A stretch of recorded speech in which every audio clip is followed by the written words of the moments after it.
Yepers, back at it with the anime reviews. You already know what it is, and this time I'm going to be talking about Rascal Does Not Dream of Santa Claus. Yep, brand new anime to wrap up the summer 2025 season by Cloverworks. Gonna talk about it more or less and give you my thoughts and feelings and share it out of the way because this has been one hell of a roller coaster ride to say the least, with not only me talking about a ton of anime shows, but basically this show in general because man, there's a lot to really dive into. Maybe some spoilers up ahead, so bear with me. And once again, this is pretty much a follow up to some pretty big shows that came out many years since its 2018 counterpart. From the first season of Bunny Girl Senpai, which again was the show that really put Cloverworks on the map in the first place, to three movies that really carried over into the second season. From Rascal's Not Dream of a Dreaming Girl to Sisters Venturing Out, and then of course to Dreams of a Knapsack Kid, which all three of these movies are movies that I think a lot of people may not remember because again, these were dropped pretty loosely every couple years after its 2018 counterpart debuted. But again, if you know the synopsis of Rascal Does Not Dream of Bunny Girl Senpai, you're gonna more or less expect a lot of the same premise, the same concept carry over into Rascal Does Not Dream of Santa Claus. Because again, there's not a whole lot that has changed with the synopsis, with the premise of the show. It's still all business, but now we're in a different setting where instead of everything that's happened throughout high school, we're now in many years past. We're all college students. There's some that are even grown adults, and a lot of this now revolves on some pretty big things now where after many people think that puberty syndrome is done, it's gone, nothing has happened after the events of the movies and the show itself, we see that it is coming back again in a pretty big way where now we're come across a mysterious miniskirt Santa. And this miniskirt Santa essentially plays a pretty big role in this season right here, right now, where the only no one can see her except for Sakura. Which, hey, we kind of saw this premise before from when Sakura couldn't see my Sakura Jima the first time around, and it's wondering I wonder how she's gonna play a pretty big role in this show. And hers is really interesting and complex, and really plays a pretty big role as it's hinted at throughout this whole show and lead up to this grand big finale to seeing how her puberty syndrome does get cured at the end of the day. And in this show, again, a lot that happens in the show is no different, no nothing. Again, the animation for the show is still fire. The music on the show is still great. Yes, every end credit show when we're focused on one specific girl that happens in the show, there's always going to be a specific girl singing the outro theme song. It still carries over into the show, just like it did with the first season, respectfully. And again, I think that with a lot of the newer characters in the show that get introduced, that gets hit with puberty syndrome, hit really well and actually play a pretty big role to how this show has what the show has to offer. Case in point, my two favorite characters with the whole puberty syndrome and what they had to go through with their character development will be Sarah Himeji and Ikumi Akagi. And for Sarah Himajimi, for starters, her puberty syndrome is really cool, really interesting. Where she can basically see into the future every time she goes to sleep.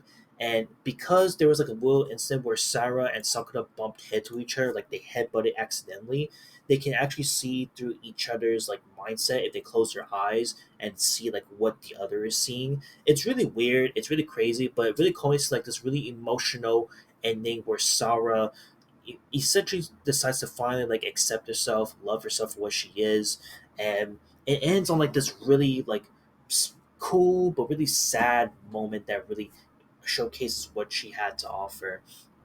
Meanwhile, with Ikumi Akagi's one, her story is probably my favorite in the entire show of this season. Where Ikumi Akagi's story is where it's similar to how it is with the Main Skirt Santa with My Sakura Jima, but this time with a little bit of a weird multi-universe twist where because she's this version of Ikumi does not exist in the world, there is another version of Ikumi that came in from an alternate dimension, an alternate universe, and she becomes the new Ikumi in this universe, but still no one recognizes her, acknowledges her, and it wouldn't be until some pretty big moments with some middle school classmates that really got people to finally recognize Ikumi once again. and it was up to Sakura to essentially save the day and save not only save Ikumi but save Sarah Himeji from total down puberty syndrome doom. And another highlight would be Takumi Fukuyama, who at first is like the biggest comic relief character in the show, but slowly but surely he actually does play a pretty big role to what how it progresses to the story, what Sakura does to fix certain problems, etc.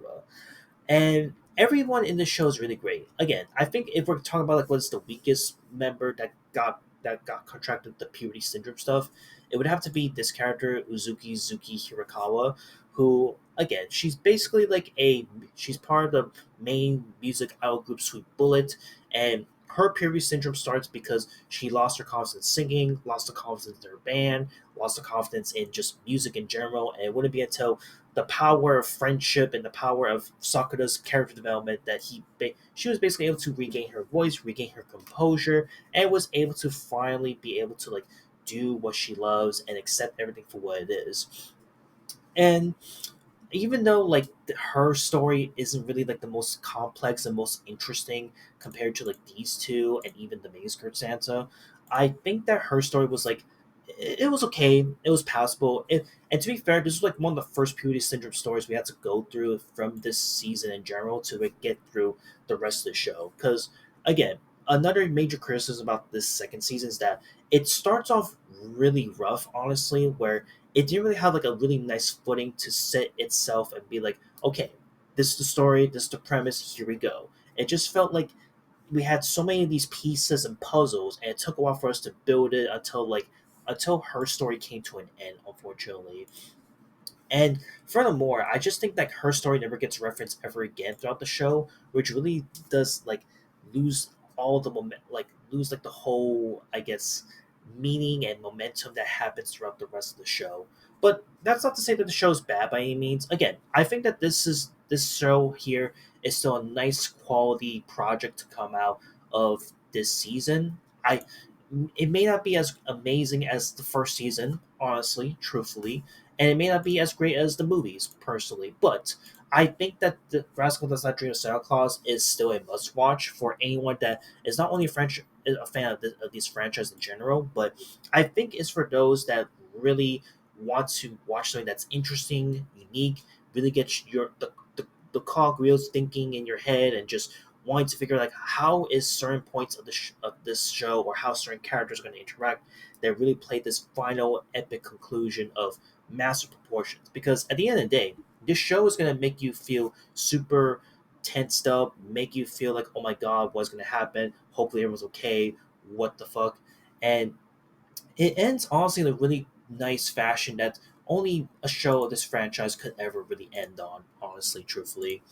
So yeah, which is why for me, I'm feeling like a strong 7 to a light 8 on this thing.